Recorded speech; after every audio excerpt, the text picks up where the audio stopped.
Welcome, Sojourners. You have found yourself a cozy place here at Sojourners Awake. I'm Jonathan, and this is our production of The Bookish and the Brave. Like you, the Sojourners are on a mission. They face conflict and sometimes even danger, even if at their own hands. In this most recent episode, after the massive explosion from the black powder, the mountain is now blown open to reveal a new entrance. The Bookends have successfully destroyed 1/100th of the massive horde of Xanathar's lair. And now, they set out to strangle the cash flow so they can stop this madness from the Sons of War. Will they succeed? It'll certainly not be without incident. And so for now, our story continues. So Sterling's now dusted himself off and he's walking back up the hill to his friends, and he's just quietly slapping himself on the head, going, training, training, training. I will get with Vaughn when I get back, if we ever make it out of this. Training, training, training. Vaughn, while you were in there, you could see that there were two other carts of similar nature and a downward descending shaft with a large pulley going straight through, much like a well, only it was about 40 feet in circumference. So Vaughn would communicate that to these guys, and then say, "I'm gonna go take another look and try to drive another one of those carts out. Hopefully this time I don't throw it at you." And he's gonna go give it another run, with the caveat that if he hears anything at all, he stops immediately. Hawkins is like, he's not going to stop Vaughn, but a thought is occurring to him as Vaughn runs away that maybe we don't want to tip our hand all at once. So as long as we can make all this vandalism look like it was an accident, part of the explosion, something like that, then we're fine. But don't want to reveal our presence here before we've done as much damage as we can. Vaughn, does someone show up while you're in the middle of this action? Roll a d6. On a 6, someone is present. I punch him in the face. All right, well, you are aware of this as you indicated, and sure enough, you place one hand on the cart, getting ready to push it down. The Bookends expecting that this cart will be rolling down any minute now. A little bit too much time has passed. For Vaughn, while you were in there, you heard the sounds of two more orcs grunting, waiting to relieve their companions. You crouch down behind the cart. You are hidden for the moment, and they are looking around, calling out. Almost sounds like a barking sound, calling out to their companions. They plop down and they begin to tear into some flesh of some uncooked meat of what animal or creature, you can only guess what this is. Where are they located in relations to me, the cart, and the big hole in the ground? The big hole in the ground is outside this cavern. Oh, I thought you said that there was a elevator shaft with excuse me. pulley. Yes. You see now that they came from a tunnel, walked around the 40-foot elevator shaft, and have now come 30 feet away from you near the mine carts. So how far? Yeah. How far away are the mine carts and the orcs from the elevator shaft? 30 feet. Yeah. Oh, okay. So it's not like I couldn't just knock them in there. You would have to drag them about 30 feet away. Yeah. Yeah, it's probably not going to happen. Or push them in the cart. Yeah. So they're sitting. Are they sitting down eating this? Squatting, sitting. Yeah, they look in a non-defensive stance. Okay, are they looking out where I would try to escape, or are they looking in? Out, where you would try to escape. Okay. Does Vaughn see any path where he could be covered by the cart that he's hiding behind all the way out the door? You could sprint and hope that they didn't look up the moment you left. That would be a 17 or higher dexterity check, acrobatics. Yeah, I don't think Vaughn wants to attack a couple orcs, and I don't think he wants to try to push them 30 feet. He's gonna yeah, he's gonna try to run out. 17 or higher. Acrobatics. Oh, whew, 24. All right. You take a moment. You see that they're down for a minute looking at this flesh. They take a moment to brawl, and you dart in that direction. And they hear something. They look up, but by the time they look up, it's only the ghost and the wind. Vaughn, you are running around the cave quickly. Assume cover, so much so that the bookends don't even notice your presence as well. Nevertheless, Hawkins and Sterling and even Asyndeton, you know that cart should have been down probably about a good 2 minutes ago. How do you proceed?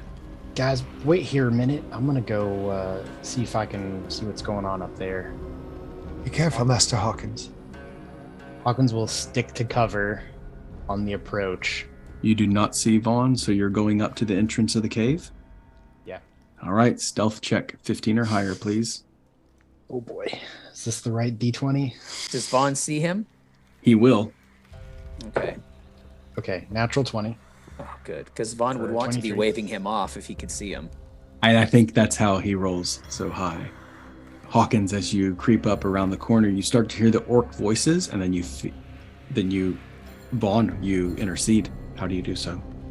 Vaughn is, now that he's hidden and out of line of sight from the orcs, he's standing up, trying to evaluate his best way to get back to the gang without passing in front of that opening where they would see him. And as he's perusing, he sees Hawkins' head pop up coming up the hill, and he just starts waving his arms wildly at him to get his attention and telling him to stop, pointing gestures to say, I'm going to come around this way to get back to you guys. Easy enough. The four of you reconvene. There's 2 orcs in there. They came in as I was going to push the second cart. I had to run out. They're eating something. Maybe one of those kobolds that blew up or something. I'm not sure, but they didn't see me sneak out, I don't think. But clearly there's at least 2 more orcs and probably several more. And there's a large elevator shaft that leads down into the mountain. I wasn't able to see where it went before the orcs showed up, and I was barely able to hide. I'm glad you made it out fine. I think we got the information we needed. Gold's gonna come out of here. We don't have to stop it as it comes out of the mountain, you know. There's the trail. I presume since they had a cart of gold up at the top, a cart may be coming at some point. A wagon may be coming at some point pretty soon here to pick up that gold. So we might want to make ourselves scarce and prepare for the next wagon that comes. Is there a trail on this side of the mountain that we didn't notice previously? Or is that something that's going to have to be forged? You would know that both of these are entrances into the lair where the gold is delivered. But what was there a path that we were coming up to get to this side of the mountain? Or because I was under the assumption that I was kind of climbing through the trees and such. You were climbing through the trees. A path would have to be forged. It'd still have to be forged. Yes. Okay. Yes. Well, it looks like any gold that they're delivering out of this or bringing in through this entrance is going to, it's not going to be happening quite yet. The gold deliveries are still going to happen through the front side because there's no path here. Let's make our way out. Maybe we can, I guess it's unnecessary. Yes, let's go. Where to next? Safe distance way where we can set up camp and maybe keep half an eye on the road. If we head back down past where that cart blew up, was it just gold or were there gems and such as well? Just gold. Just gold. I think Vaughn's gonna grab a handful or 2, stick them in his pouch, and turn to the guys and say, in case we get hungry later. And then just keep going. Agreed. I think we should all gather some. You each grab 30 gold. Bookends, you retire for the night. Under the stars, you sleep. Your pouch is a little bit heavier. Having caused a little bit of chaos twice this time for Lord Basile, and now Xanathar, Indeed, you have made quite a disturbance in the shadows. And in the shadows you sleep. And so for now, our story concludes. Every story comes to an ending, so for now we must conclude.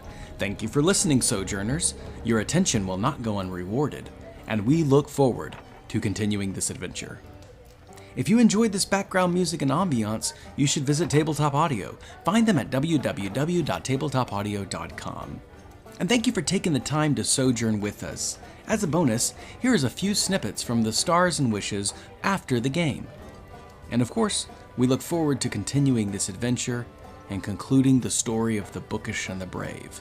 We hope you continue to follow along, and you can visit www.sojournersawake.com to purchase our very own articles for inspiration. You can also find Escape from Sharkfin Island, a one-shot adventure produced by me, Jonathan.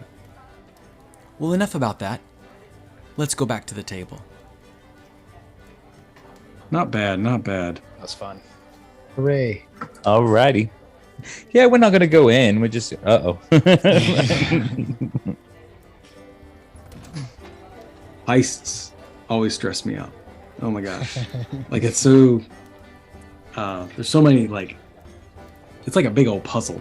It's a big puzzle, like solving Sudoku or something. Pretty fantastic how those dice work tonight. Holy moly. Mm-hmm. That is the key. Getting more dice rolls always propels the story along.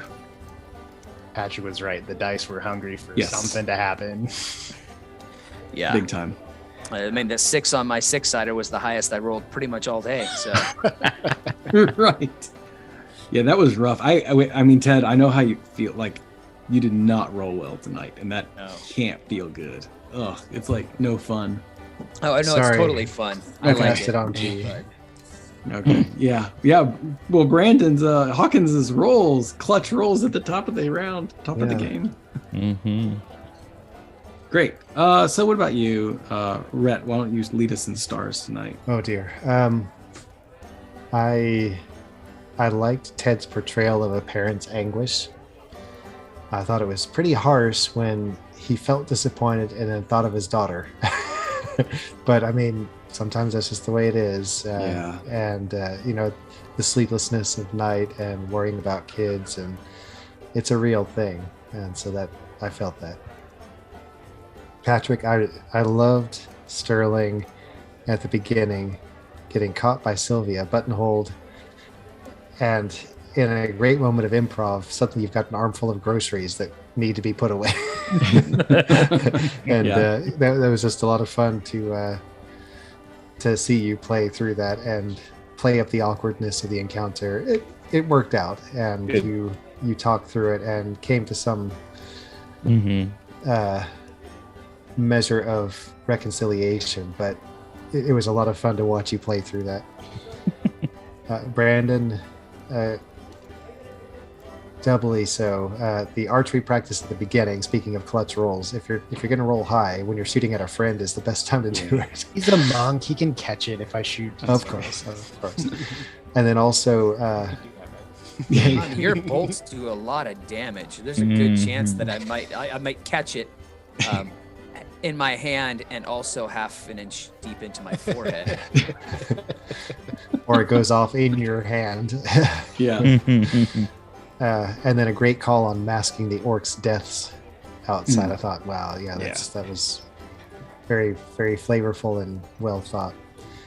And Jonathan, dealing with the curveballs that we threw at you tonight, I wasn't sure if you were going to take to me putting the instructions in that Otho was not to believe anybody who spoke against the instructions as they were given.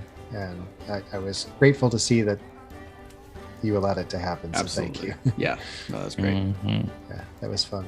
Yeah, you did your homework, and it was good for the pacing. It was good for the story. It was a great resolution, and it kind of fit with the whole theme tonight of just being like, you guys were the gremlins, you were the kobolds, you were the gremlins in the shadow. It was kind of neat seeing that theme play out. So, Patrick, what about you?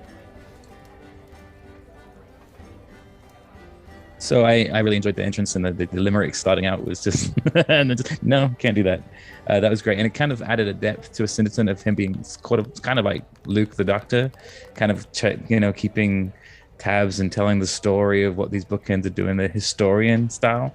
Was really cool. If Asyndeton doesn't get a wing of the library named after him, full of Braille books, I will be very disappointed. And how you play up everything just so. He makes it everything just so, and then with the revelation of the weapon on his hip, that was kind of cool seeing the progress of the character. For Vaughn taking a bite out of the apple when the last one, you caught it, you're like, I'm not going to be outdone here. That was great. And then the quick wit with the traveling circus with Sterling already here, that was great. And then his humanity coming out as he was kind of delving into the misery and down depression, and then the roles were just kind of happening with that. I mean, you even failed a dex saving throw. What is that? That's unheard of. For Hawkins, it was shooting at the apple. It was just great how you went straight into that. You're like, okay, you set the stage. What am I doing? Boom, go. And then he kind of pulled back, being like, no, I haven't calculated the math on that shot, so I can't do it. It was great. And then the dirty work gag with the helping hands and being like, yeah, I'm going to have to get cleaned up. Like kind of double thing was great. And then Jonathan for just moving the story, allowing a lot of role-playing and conversations today was really cool. And then really low DCs, and still we were failing. Like, yeah, man, yeah, that was pretty wild. Brandon, Rhett, the poetry at the beginning, I was fully immersed in it. I was listening to a storyteller. That was really cool. And at the end there, using dissonant whispers when you couldn't tell, obviously sight is important for a lot of spells. Dissonant whispers, that's perfect. Ted, what Vaughn did on Watch felt like you had planned that felt like you had scripted it. Bringing in, tripping on the root at exactly the right moment, that was really good. Very, very good. Good stuff. Patrick, Rhett brought this up a little bit, but to me, the sign of a good stand-up comedian, I know that's not necessarily your goal here, but the sign of a good stand-up comedian is setting up a joke and then returning to it. And you did that with Perishable. That ending it with popcorn's perishable. I mean, it's beautiful. Very well done. You're a master. Jonathan, I've mentioned it before, but it's been a while. I love the 2 questions mechanic, that helped us move from you arrive at a new spot with a couple of details into now we're doing things. Just at the end of our roughly 8 questions, it works out beautifully every time. Very good. Nice. Thank you. Ted, finish us off. Oh man, well you guys nailed a bunch of them. I just thought a few of the one-liners were hilarious, like when Rhett the poetry, I can't not mention that was amazing. And for somebody that doesn't have a grasp of poetry, to hear how, I can't, I guess I don't have enough expertise in it to know if that was excellent poetry or not, but to me it sure did seem like it was very, very nice, super impressive to me. But your little one-liner I put down was the one that got Jonathan all flustered. Sorry, your voice is a little husky today. And I don't know, we must have just been going off the rails for a little bit there, because that was the one that sent him off a little bit, and that was awesome. Brandon, I think you when you said, I've been working on this rocket booster. Yeah. just the little goofy things. You also made the Acme joke as well. That was cool. Patrick, the shoving food in your face and taking a nap as opposed to getting ready like most adventurers would do. It's just so in character and absolutely perfect. And then, Jonathan, it's always a pleasure to see you adjust, especially, you've done such a good job giving us the freedom to help guide the story. But with that, and as we embrace that freedom more and more each session, it makes your job that much more difficult and responsive and reflexive. I don't know if that's the right word, but you have to turn on a dime so often with us because we're doing all kinds of goofy stuff, which you've set up for us to do. But man, you just do it seamlessly, and it's fantastic. Cool. So really fun, guys. It's I miss playing with you guys, and every time we get back together, I realize what a special opportunity this is for us. Well said, Ted. Thank you.